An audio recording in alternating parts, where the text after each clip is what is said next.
बोलो जयकारा बोल मेरे श्री गुरु महाराज की जय। श्री परमहंस दयाल जी महाराज की जय।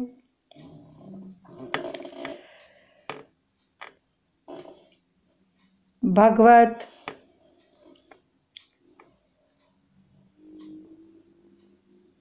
आराधना और दीन दुखियों की सेवा यानी कि हर प्राणी की भलाई के लिए, उसके कल्याण के लिए, दुख दूर करने के लिए ये महापुरुष हमेशा ही तत्पर रहते हैं। और उन्हीं की वाणी जो उनके साथ भगवान ने वार्तालाप किया वो सब आप तक वचन पहुंचाए जा रहे हैं। उन्होंने अपने वचनों में बताया है कि मुझे हर वक्त एक बात की हमेशा गलानी रहा करती थी और वह बहुत समय तक मेरे भीतर रहा। वो इस बात का था दुख कि मुझे वह इतना अंदर तक था कि जब तक वह उछाले मार लेता। कब उछाले मारता? जब उन्होंने फरमाया कि जब मैं देखती कि कोई व्यक्ति रोज नियमित मंदिर जा रहा है। हम जा नहीं पाते रोज मंदिर तो छोड़िए, जो घर में ही मंदिर है उसके पास बैठकर भी ध्यान साधना का समय नहीं मिलता। जब किसी के घर जाते और उन्होंने बताया कि आजकल तो जाना अधिक हो जाता था कि जब जाते तो सामने वाला अगला अपने मंदिर के दर्शन जरूर करवाता। सजा सवरा मंदिर, सामने भोग, आसन बिछा हुआ, चवर बनाना और सब चीज़ें सुसज्जित कर रखी और दिखाते दिखाते मंदिर के दर्शन करवाते। और वह कहते कि इधर बैठकर हम साधना करते हैं, आसन बिछा हुआ, मंत्र जाप करते हैं, आरती उतारते हैं, सेवा करते हैं, भोग लगाते हैं। कोई कहता हमारे घर में लड्डू गोपाल की सेवा है, कोई कहता श्रीनाथ की है, दाती की सेवा है, कोई कहता हमारे ठाकुर जी की सेवा है, राम दरबार की सेवा है। और जब वहाँ दर्शन करती तो भीतर होता कि हे नारायणा, इधर देख तेरा कितना लाड चाव हो रहा है। एक हम हैं कि हमसे कुछ भी नहीं हो पाता, इतना समय नहीं होता कि तेरे पास बैठे हैं, मंत्र जाप करें, तेरी आरती उतारें, तेरा भोग धरें, इतना समय नहीं होता। और इतना वह भाव भीतर घर कर गया कि एक दिन गहन ध्यान के दौरान यह भाव ऊपर आ गया। ये वो महापुरुष अपने वचनों में बता रहे हैं कि एक दिन गहन ध्यान के दौरान वह भाव उनका ऊपर आ गया। और उन्होंने बताया कि हमसे रहा नहीं गया, हमने उसे कह दिया, किसे? भगवान से, कि हे नारायणा, तूने इतना कितना व्यस्त कर दिया है। घर और बाहर में जब तेरे पास भी बैठने का समय नहीं है कि तेरे नज़दीक बैठें, तेरे सामने बैठें, आसन पर और साधना करें, मंत्र जाप करें, आरती उतारें, तेरा भोग धरें। समय ही नहीं होता। उन्होंने कहा कि मेरा भी मन करता है कि तेरे नज़दीक बैठूं, तेरी आरती उतारूं, तेरी भोग धरूं, पर फिर भी यह बात कि समय नहीं है। पर कई बार ऐसा भी होता कि पता भी होता कि 1 घंटा हाथ में है, और उस वक्त वह अच्छे से याद भी दिला देता कि तेरा मन है ना, अभी बैठ जा, साधना कर ले, अब मंत्र जाप कर ले मेरे नज़दीक बैठकर। उस वक्त भी घर के काम अपनी ओर इतने आकर्षित करते कि तेरा मोह छोड़ देती और उनका मोह उनके कामों में लग जाती घर के, और करते करते आँखों से ये सब अपने प्रभु से बातें करते करते आँखों से आंसू बहने लगे। तो शायद उससे यह चीज़ बर्दाश्त नहीं हुई। फिर जो जवाब आया उसने भेजा, वो कहते हैं कि वह आप सब तक पहुंचा रहे हैं कि जो गहन साधना के दौरान उसका जवाब आया, उस प्रभु का, उस नारायण का, कि वह यह था कि तुम चाहती हो मेरे नज़दीक बैठकर साधना करना, तो यह जो तुम्हारे विचार चलते हैं, तुम जो सोचती हो, जब तुम किसी के बारे में अच्छा सोचती हो, भला करने का सोचती हो, मदद करने का सोचती हो या त्याग करने का सोचती हो, जब यह विचार तुम्हारे भीतर चल रहे हैं, यह सोच तुम्हारे भीतर चल रही है, तो तुम मेरी साधना ही कर रही हो। इस साधना से कहीं ऊंची साधना है ये। यदि किसी व्यक्ति के बारे में, किसी एक व्यक्ति के बारे में भी तुमने अच्छा सोच लिया, मदद करने का सोच लिया, भलाई करने का सोच लिया, भलाई करनी सोच ली, और इस साधना से कहीं उचित साधना है, यह सर्वोत्तम साधना है, ये नारायण उनको बता रहे हैं। प्रभु, यह तुमने घंटे भर की साधना की मेरे नज़दीक बैठकर, और साधना से उठने के बाद दूसरों के बारे में ईर्ष्या द्वेष शुरू हो गया, दूसरों का बुरा सोचना शुरू कर दिया, तो यह तो तुमने वह अवस्था कर ली कि 1 गिलास में मेरे लिए दूध तैयार किया, मलाई डालकर, इलायची डालकर, बादाम और केसर डालकर, और उसमें मक्खी गिर गई। ना तुम्हारे काम का और ना वो मेरे काम का। और जो फल उन्होंने बताया कि जो फल तुम्हें मिलेगा इस से 1 घंटे भर की साधना से, उतना यदि एक व्यक्ति के बारे में ही अच्छा सोच लिया, भला करने का, मदद करने का, त्याग कर लिया, इस फल से कई गुना फलदायी है, यह कई गुना फलदायी है। तुम कहती हो कि मेरे नज़दीक बैठकर मंत्र जाप नहीं कर पाती, तो तुम्हारे मुख से जो शब्द निकलते हैं, यदि वे शब्द किसी को कुछ दुख पहुंचाते हैं,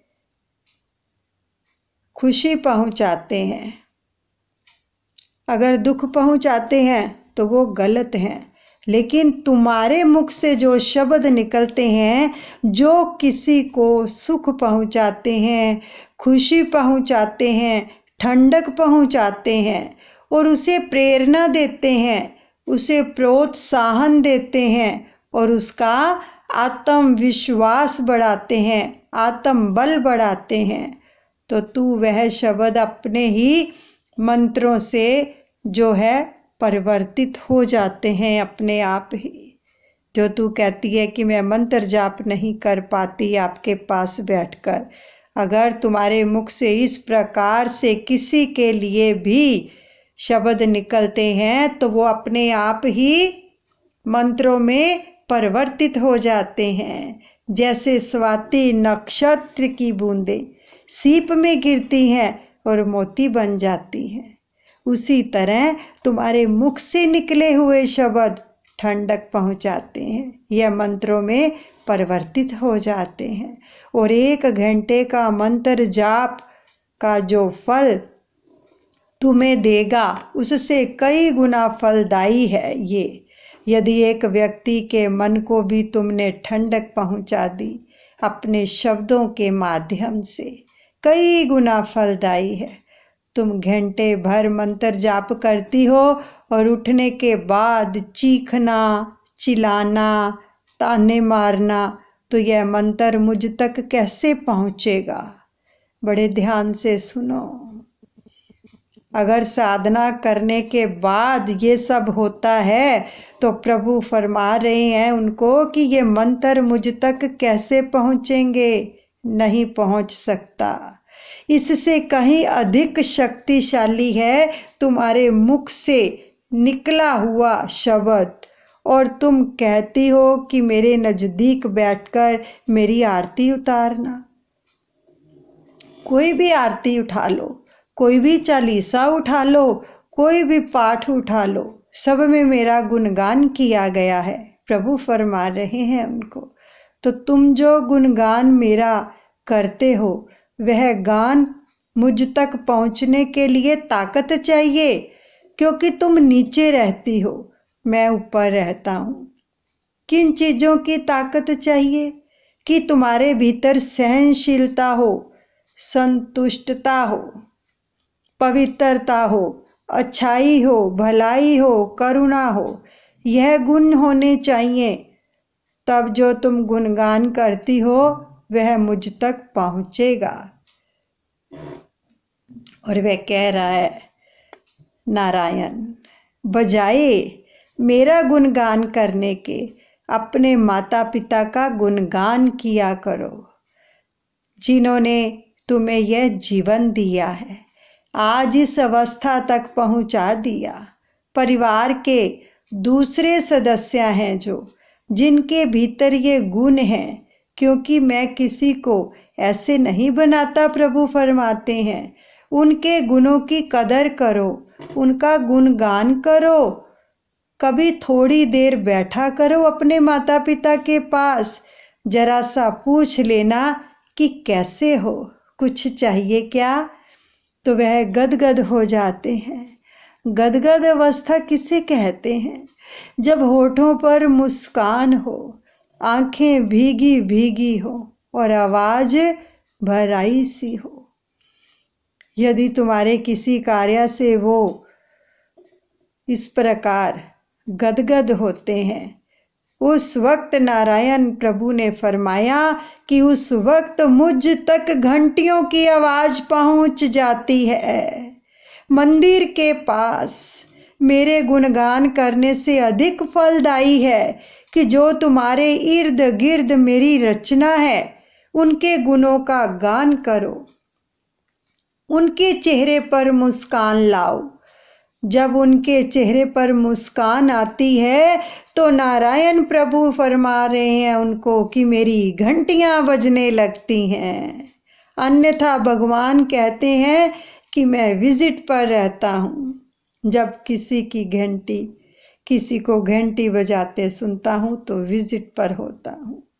आगे तुम कहती हो कि मैं सेवा करना चाहती हूँ, नजदीक बैठकर भोग धरना चाहती हूँ। तो तुम जो मंदिर के सामने भोग धरते हो वह तो पता नहीं मुझ तक पहुँचता है या नहीं पहुँचता, पर यदि घर के भीतर माता पिता हैं, बड़े बुजुर्ग हैं, उन्हें यदि तुमने उनके समय पर उनकी पसंद का भोजन करवा दिया और भोजन करने के बाद मेरे को ध्यान से देखना, यदि वहाँ पर तुम्हें संतुष्टि नजर आई उनके चेहरे पर।